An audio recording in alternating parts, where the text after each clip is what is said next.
This is Journey to Spiritual Greatness. I'm Skip. And I'm Robin. And it's time for transformation. Hey, Robin. Hi, Skip. How are you? I'm good. How are you? I'm doing well. Oh, my goodness. We are, I would say maybe this is probably the fourth month in the lockdown. Is this month 4 or 5? I thought it was 6. I don't know. You know what? Long time. Do you have that COVID fog where you're forgetting what day it is and you wake up? Absolutely. I am constantly asking people. Okay, this is a funny example. My card, when it expires, your ATM card. And right. I was looking at my card. This is how off I am. And I try to be very present. But anyway, I freaked out because I thought, it's like your card is about to expire, right? So I'm like, okay, yeah. I'll go put it in. And I looked at the card and I'm like, oh my gosh, they didn't send me a new card. This is our ATM card, all this stuff. So it doesn't expire until next year. It's the month, but it's like a whole year until it expires.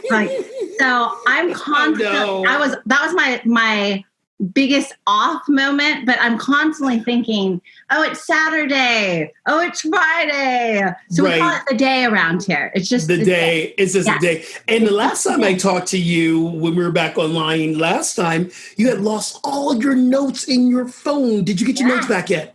No. Years of notes. And I've been researching and trying to find them. And a couple of options are you downware software. It's a little sketchy if you get the notes back. The other thing would be to completely reset your phone. So it depends on how important those notes are to you because it wipes everything back to the beginning. And I just kind of, I'm just accepting this that, maybe a lot of the stuff that was on there, I didn't need to keep. It was occupying space and energy. So right. I'm just going to have to work a little harder to find all my passwords and my login and all that stuff again. And as we said the last time we were talking with Wendy, nothing's lost in the mind of God. We know that. So we're gonna figure that out. So wow. Okay. Yes. And I keep just singing that song, The Angels Play in my head, just to remind me when I'm like, okay, just shake it off. Shake it off. Shake it off. Little tay-tay in the head. Little tay-tay in the head. Yes. How about you? How'd your Insight Timer go? Oh, well, I got to tell you, it was a really phenomenal experience. I think this is one of the moments that I'm really finding my voice. For the listeners, just a reminder, there was a live event. And it was so funny because I realized that there is this running tally they send you. There are 8,000 people that are signed up. There are this 1,000 people signed up. And, on the day, waking up at that time and remembering, it's like another story. So we end up having 2,000 people online, still the biggest crowd that I've ever facilitated meditation with. It was a beautiful experience. I felt like I was finding my voice. I was on a high. And this is just evidence of what I've been praying for. I caught this vision, like I said before, on this podcast 15 years ago. And it's coming to life. It's coming to life right now. But my other issue, and we'll bring this up when I'm bringing our guests, one of my best friends in the world is going to be our guest today. I have trouble receiving praise from people. Like when our podcast goes out and people email me or drop or DM us, and that was a great podcast, and that was and I want to go, oh, okay, and I'm not fully embracing it. So I've been receiving messages from all over the world, from South Africa to Australia to New Zealand to London, DMing me on Instagram saying that experience was phenomenal. Even Monk, who's going to come on in a moment, him and his wife was online with me last night after, the event, and I couldn't receive it. I was deflecting. I was actually changing the subject to something else, so I didn't have to receive it. And when it was done, I realized, oh, you're deflecting the praise. There's something within me that still doesn't feel like I'm worthy to receive all this goodness just coming down. And this has been my go-to work. Robin, we've been talking about on this show, good enough, love, self-love, worthiness. I've been on this journey since day one, and I'm 56 now, still dealing with this, but I'm getting better. And that's why we're doing a podcast called Journey to Spiritual Greatness. Yes. Yes. Gotta laugh because you're my biggest teacher, and so is Monk. So is Monk. Monk's my biggest teacher, and then we have other people that we surround ourselves with that completely help us on this journey, and I am just so grateful. So this is your first time meeting Monk, right? Have you met Monk before? No. Well, for some reason. No. For some reason, I thought we get it, did something together. So anyway, Monk Coleman, also called Monk Eternal, and that name is like so fly. I have a little name jealousy. That is a fly name, Monk Eternal. We gotta really like check in with Monk and talk about where he got that name from. But he is truly my brother from another mother, and I mean this with all honesty. Everything I am, he's a mirror of that, except for his body. His body's on the weak side, y'all. Just look at Instagram, follow him on Instagram. His body, he has to catch up to my body. And that's a lie. That's a lie. But everything I do, Monk does. He's a transformational coach. He's a fitness trainer. He's a vegan. He is a spiritually minded brother. And he is the co-host of 2 Black authors. That means he's got a book coming out. We're going to bring him on, and I want you guys to meet. So Monk. I didn't call you early this morning either. I didn't call you early this morning either, brother. What's happening? And just the nonsense sometimes will be coming out your mouth just blows me away. It's like a brotherly love. It's like your brothers when you it's like, if we was in the same room, I would just have to give him a backhand or something. A spiritual loving backhand, right? One where he don't expect it. And he just be like, ooh, just let me be quiet for a second. How are you, Monk Eternal? How are you today, brother? Amazing. I'm doing amazing. I feel so blessed. Thank you for having me on the show. Yeah. First of all, it was so nice meeting you, Robin. I don't know why Skip has not introduced us before. That doesn't make any sense. If we're so important in his life, why wouldn't he introduce us? I know. He knows everybody, and he's just so busy. So finally, got the opportunity. You know what the really weird thing is? We've been doing our show since the beginning of the year. So we're halfway through the year, and our episodes have only been with myself and Robin. Mm-hmm. And of recent, we started off with like Julie Day. She came and did astrology. Mm-hmm. And then we had Wendy came in and talked about the Mamas movement, changing this planet to the Mamas. Now we have you. So we're slowly coming together to bring people together. So welcome to Journey to Spiritual Greatness. But what does that have to do with introducing me to Robin, though? You know what? That's exactly, I'm trying to tell you. I'm slowly but surely. You gotta praise the progress, brother. What let's shift gears. Let's shift gears right now. It's progress, not perfection, I think brother. We are getting off track. Okay. I love you. I love you I love you more than my luggage, and I have very expensive luggage. Let me speak on something you started the show with when you were talking about What do you got to say? Deflecting, right? You were talking about deflecting, and you know what? I noticed that when I did call you to say how amazing your meditation was. I noticed that. I'm like, man, he's like, does he hear what we're saying right now? Like, that was amazing. And he was just like, oh, yeah. I'm like, no, that was, and then Tammy came and sat down. Skip, that was so good. See, what we have to understand is giving and receiving is one process. Yeah. You are taken away from somebody when you don't receive what they're trying to give you. Mm-hmm. Absolutely. I'm in 100% agreement with you. And here's the big thing. I caught myself doing it.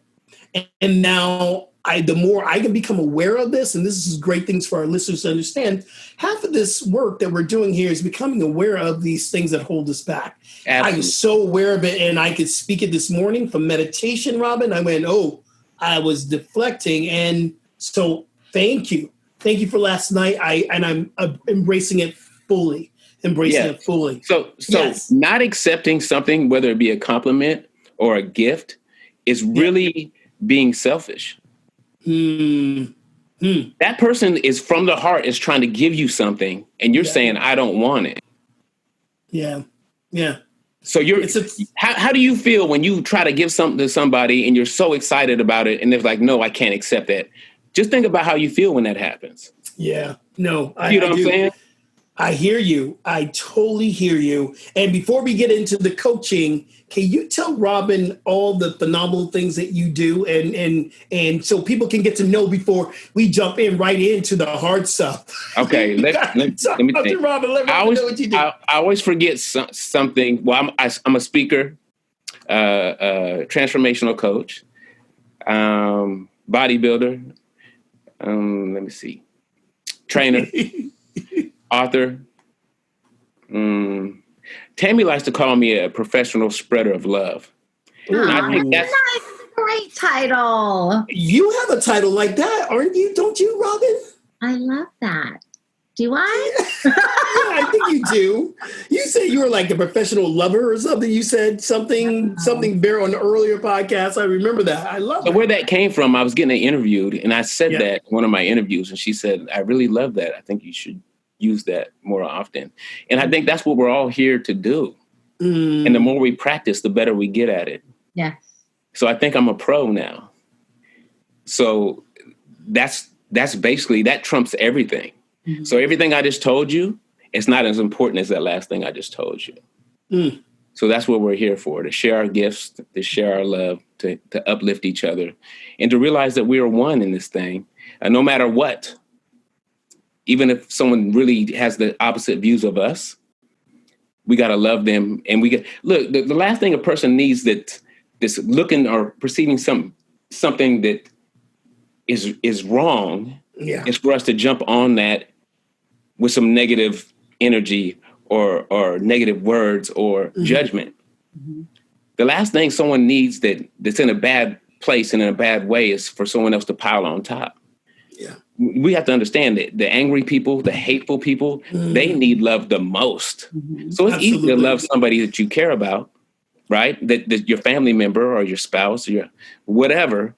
But the real work is loving somebody that might hate you for the color of your skin. Yeah, because you know what? People who hurt each other are people who've been hurt. Yeah. Robin, when hurt people hurt people. It's facts, right? Mm-hmm. So instead of looking at somebody and going, wow, they're awful people, it's like, dang. What's happened in their life where what are they suffering from? Yes. Yeah. You know, what is so painful in their life where this has to come out of them and project it on someone else. Yeah. You know what I'm saying? So think about it. When you're in a good space, you treat people better. Yeah. When you're angry or you're in a bad space, when you go out in public, you don't treat people the way you should treat people. Yeah, Robin, you've said that too. Very similar to that. You've taught this on this podcast. Can you speak to that as well, Robin? Well, I always talk about, what is within, right? So if you're filled with self-love, then you share self-love. You share love, right? When you're filled with love, you share love. And if you're filled with pain, there's times where people share that too, right? And sometimes they don't know the difference. It's just what is within them or they're, going through. And so it's something that comes out, right? So we always have a saying about what comes out when the orange is squeezed, right? I think Wayne Dyer speaks about that. Wayne Dyer. That's Wayne Dyer. Right. And so you can have what really comes out. It's not something that can just it's something surface, it's something deep within you. So when you squeeze that orange, what comes out? The truth of your being, of what's going on, really comes out. If it's trauma, if it's pain, if it's anger, if it's hate, those things come out. But if it's love, if it's joy, and if it's gratitude and all those things come out. So, it's really important to do the inner work, right? So what we're expressing, what we're sharing, we're all energy. We're energy that we're sharing around us, right? And through our words and through our interactions and these things is from a space of love. And so that's the ultimate goal, is to be in that space of love. So I always speak a lot about self-love, because when we're filled with that, that's what we share with everything and everyone around us is love, right? Right. So, right. Hey, Monk, that's beautiful, Robin. Monk, what is your wake up moment? What is your moment that you woke up and you realized that we were more than this human incarnation, that we were spiritual beings? Do you have a moment that you can share with our listeners? Well, I don't think it was a moment. Okay. You know why I started meditating in the first place, correct? I do, but our listeners don't know. Okay. Well, I was an alcoholic. I was in my late 30s. I was getting ready to go hard in Miami for a week. And I got up the first morning after being up all night, drinking and doing whatever I was doing. And I started urinating blood. So I was already depressed, right? I was already thought that I didn't have a purpose in life. I was like at the late 30s, I think a lot of people go, well, what's next? I've been doing this for too long. Now what? I'm just gonna write it out like this for the rest of there's no meaning at this point in my life. And that's why I'm suppressing and repressing all these emotions with alcohol, because I feel there is nothing. And this is the only way I can feel okay, because I know there's an inner conflict going on within me that makes me uneasy and I don't want to deal with it. And, come to find out later, there's a lot of trauma that could be from generations and trauma from childhood and so on and so forth. Right. So when I started bleeding, at that point, I thought I wasn't an alcoholic. Right. I thought I just partied a lot. Right. So that was air quotes, folks. Right. So after this happens, you would think, well, yeah, you might want to stop that. Right. I couldn't. That's when I realized I was alcoholic. I couldn't stop. Even with this going on, I still was months before I actually stopped. And it was after a party one night, and I said, this is it. I said, I got to be here. I just had my last child. I said, I have to be here. And if I don't stop, I'm not going to be here, period. And the crazy part about it is the night before this happened, I found out my last daughter was here. And it was almost like, you going to be here or no? Wow. You got a decision to make, right? As soon as I found out she was here, this started the next day. And, come to find out, well, I don't know, Skip kind of knows my daughter, but she's like from another world. Like I needed to be here for this.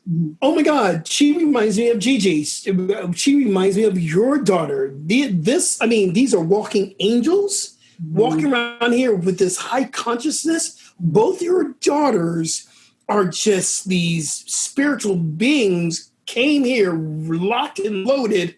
I'm ready to go. And here we go. Both of your daughters are like that. Yes. That's what I'm talking about, Robin. Okay.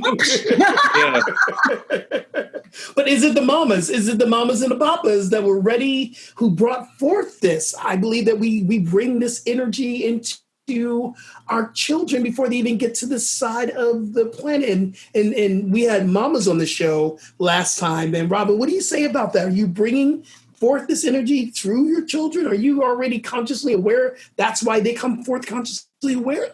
Gracie and my son too, they used to always say, like young, and she still says this, Mom, I picked you out of all the moms that God presented to me, out of this world, out of the next world, out of all of them, I chose you. And I'm like, that is a great honor. Blake used to tell that to me when I was little too. And I think that, we are blessed with these divine lights because of our own journeys and our own things that we've had to go to, so we can help nurture and grow and sustain their light, sustain their purpose, help them guide to figure out who they're, what they're using their divine light for, right? Instead of, and me growing up, I am very close with my parents, but a lot of things that I'd say, because I could feel and sense energy and things like that when I was very young. And now it's a joke between my mom and I, but she'd always say, oh, did you eat something bad? Did you watch a scary movie? She never called me crazy, but she was just like, oh, honey, okay, honey. Right. So I didn't get the parent that parents that totally shut it down, because there are parents when they don't understand, or people, right? When we don't understand something, we're fearful and we just kind of shut it down. We turn away from it. We block it out. And so I feel, very honored and blessed that Grace and Blake chose me to be their mom, and Dean's doing that in this lifetime, because and Dean's still trying to understand. He's got a lot of great, crazy energy that goes on around him with all of us. Right. And, but I feel like, these beautiful divine beings of light, which we all are divine, beautiful beings of light, right? Yeah. And sometimes we weren't nurtured and supported in the way that we needed to really expand and show that light. So I feel really blessed that our children chose us, and we can help nurture and guide them and protect them along their path as they need to. How old is your daughter, if you don't mind me asking? She's 8. She'll be 9. Oh, okay. Yeah, my daughter started doing things like at 6 years old. She started doing stuff that blew me away. I'm like, this is crazy. Mm-hmm. Where did this come from? Type thing, right? And your daughter is on the Olympic team, or No, she's on the USA gymnastics team. She does acro gymnastics. Wow. That's phenomenal. I saw the video of her going, she is just incredible. So just a little bit before I get back to what I was saying, everything, and I don't know if this is with your daughter, but I'm sure it's everything she touches is over the top. Mm-hmm. Like academics, whatever, it doesn't matter. Mm-hmm. Writing, reading, we thought she was so into her books that we were like, her mom was like, you need to do something physical, move your body. She's doing all this by herself. She just wants to learn all of her own. And her mom was like, you need to get out of the books once in a while. You need to go do something with your body, move. Yeah. So she put her in a tumbling class. 2 years later, she's on the USA Olympic team. Wow. Boom. The USA gymnastics team. Wow. But greatness right there. Just like that. Yeah. And she don't even have the body for it. She looks like a dancer. She's super long and skinny, but she's over here doing flips and all this other stuff. I'm like, this is crazy. That's amazing. I'm gonna send you a clip after we get off. But yeah, so I sat down to meditate because I tried organized religion, and it was fearful. Right? It was fear-based. I was a bad little kid. 6 years old, I tried to stab my brother. I was stealing from stores. I was stealing just in general, just being bad. But then I learned what heaven and hell was through church, because our mom made us go to church all the time. And then I was like, okay, I'm going to be good because I don't want the punishment. I don't want to go to hell, so I'm going to be good. And I just was good for years and years and years, and actually even went all in with it, right? I started to drink the Kool-Aid and try to help other people, save other people. You know what I'm saying? From this story. But then I got older, and what happened was this is what happened. I started to turn into a man, and the rules from that church was like, no, you can't be with women before you're married. I'm like, oh, ain't nothing gonna stop this, right? I said, this is the feelings are too strong. I can't do this. Yeah. So once I got in my later teens, I was just like, well, I'm going to do this. I might as well do everything else. You know what I'm saying? It's all a sin.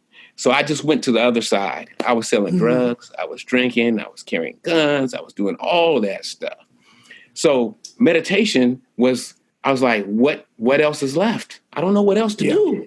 I tried everything.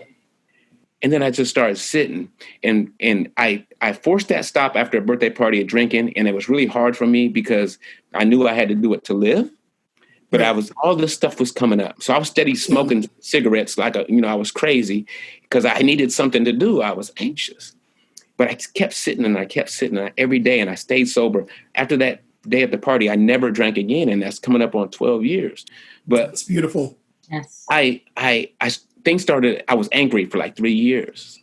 Like the stuff I was dealing with without my crutch. Yeah. I had my crutch for 20 plus years. Take that away and try to walk. You see what I'm saying? I do. And you explained a lot of this in your book, because we're really going to wrap it down really soon. But I want to get to your book because your book is amazing. So you have 10 steps you talk about in your book, and talk about level of fear, because this is a powerful book that's being released at the end of the year. And I want our listeners to know that they're going to get these stories in the book as well. But talk about the premise of the book. Yeah, so it's not going to be in depth, but you'll get that little part I just told you. But yeah, so level over fear came to me from wherever, but it came and I wasn't even expecting it. It just came in because I was going to do a speaking engagement, and I never write anything down. I said, I'm going to write something down this time. I'm going to speak on these things. And it just happened to be 10 things. So I put it wrote it down, went to the speaking engagement, didn't speak about it at all. Year later, seen a video. They said, well, what are you giving your audience when you speak? And I was like, just the truth and my truth and the words I speak. And, a lot of times that comes and goes. So people don't retain stuff like that a lot of times. So I said, them 10 things. I'm going to write a book about them 10 things. Mm-hmm. And that would be Monk's phone. And that's okay. God's calling, Monk. God's calling. Woo. God's calling, brother. You and my daughter do the same thing all the time. So what's the common denominator through that, brother? You. So check that out.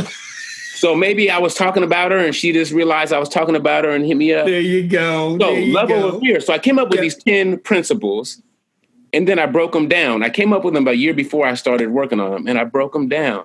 So I broke them down, for example, gratitude. And I write about that.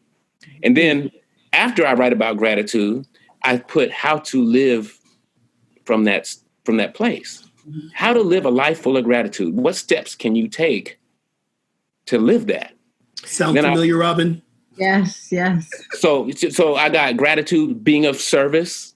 We're all here to be of service. Mm-hmm. I gave some examples how you can be of service, and it doesn't take money. You could clean somebody's house. You know what I'm saying? You can open the door for people.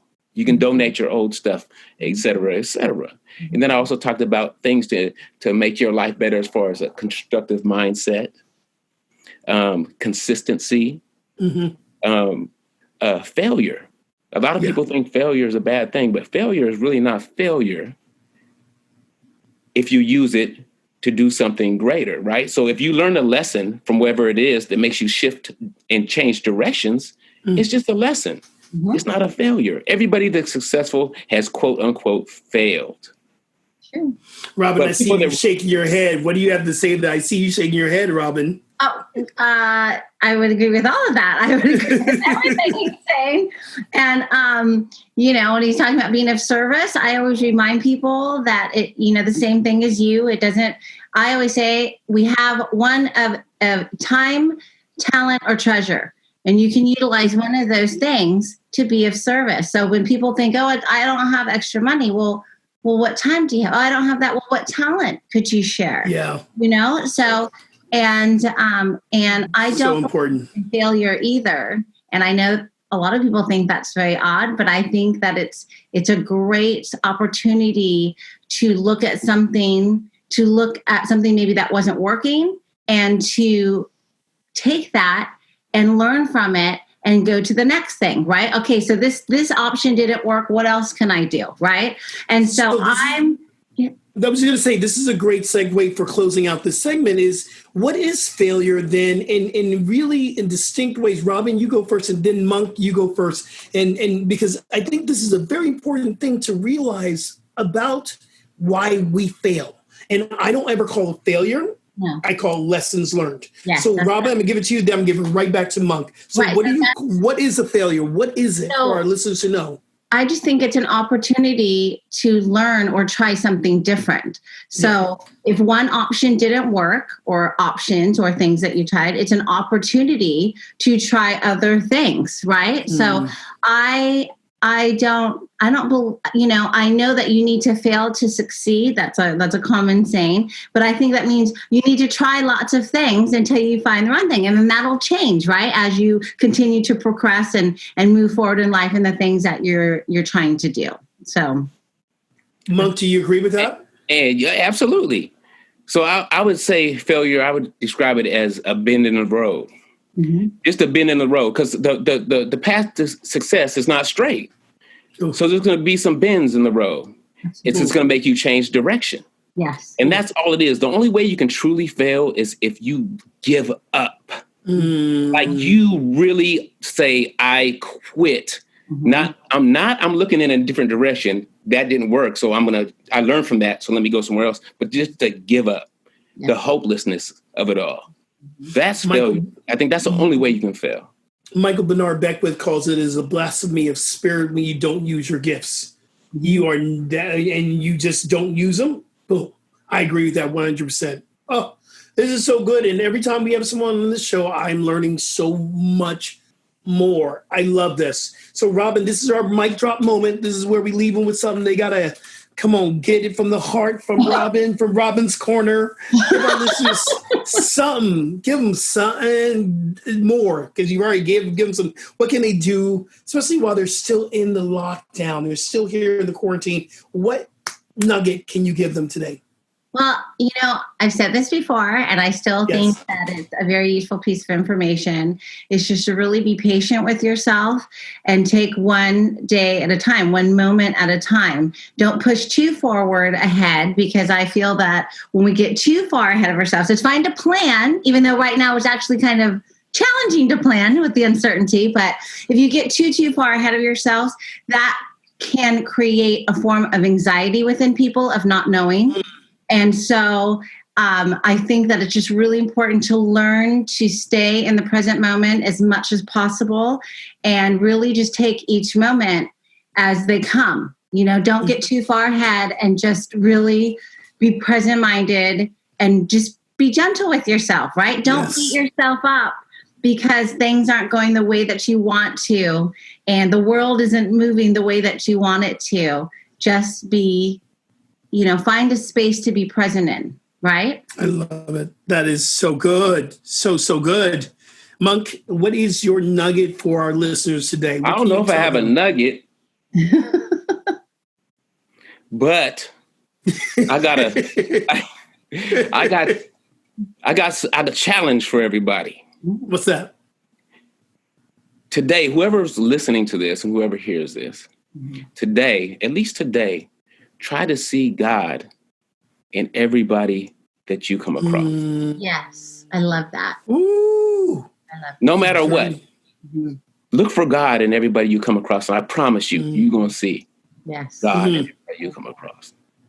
Ooh, brother, that's a challenge, y'all. Are you in? And then please, can you tag that, or can you drop that in the comments through our feed on Facebook, and just let us know how that worked out for you?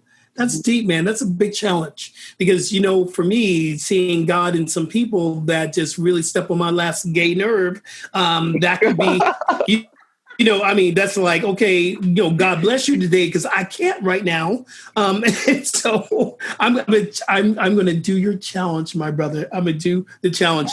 My little nugget for today is this, that embrace the kindness that others want to show you. Oh, embrace it, love it, accept it, even if you just have to close your eyes and listen and just be present with it.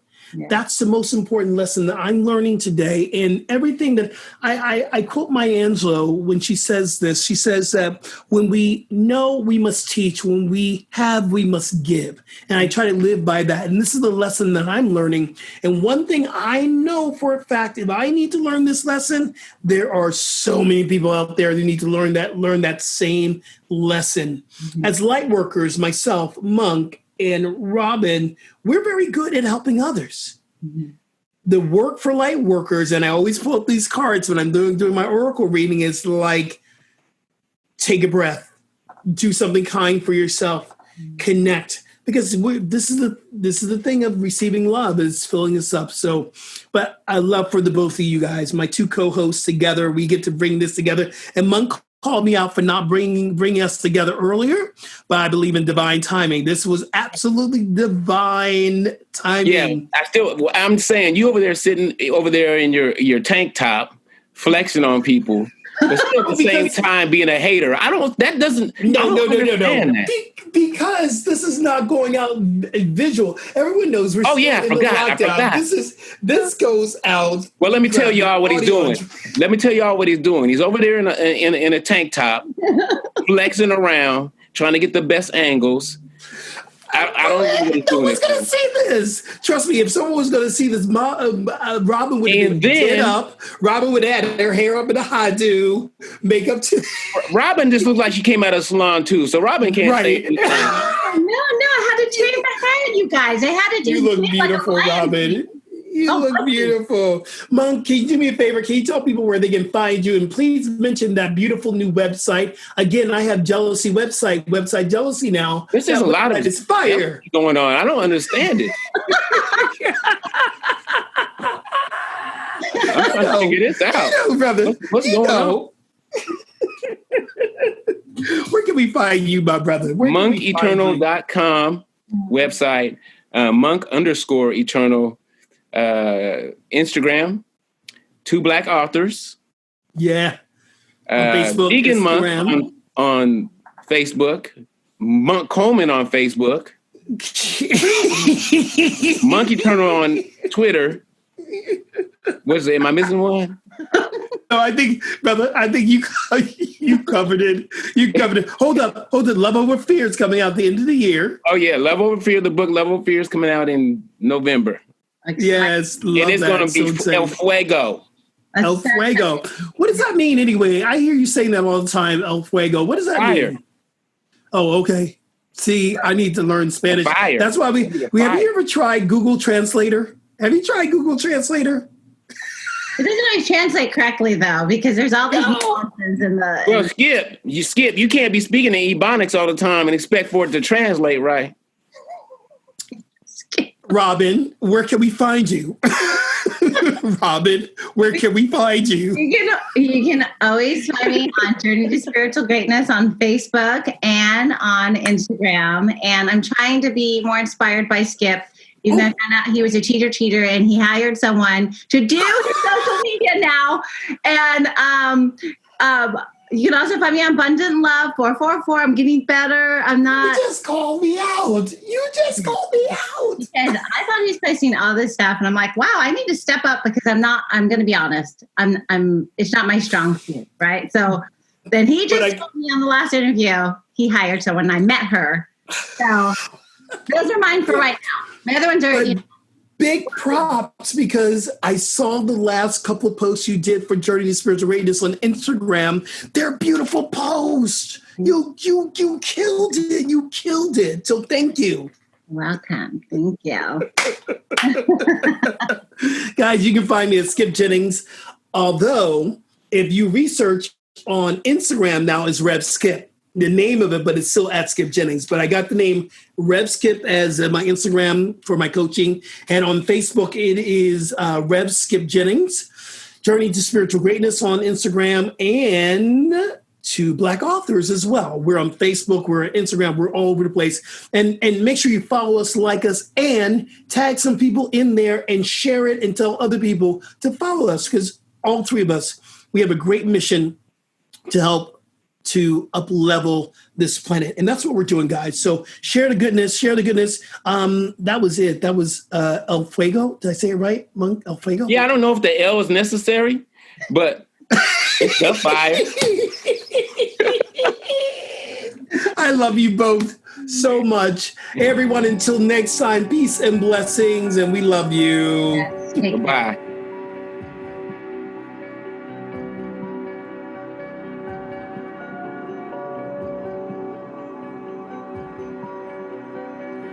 Remember to subscribe where you listen to your podcasts. And follow us on Instagram and Facebook.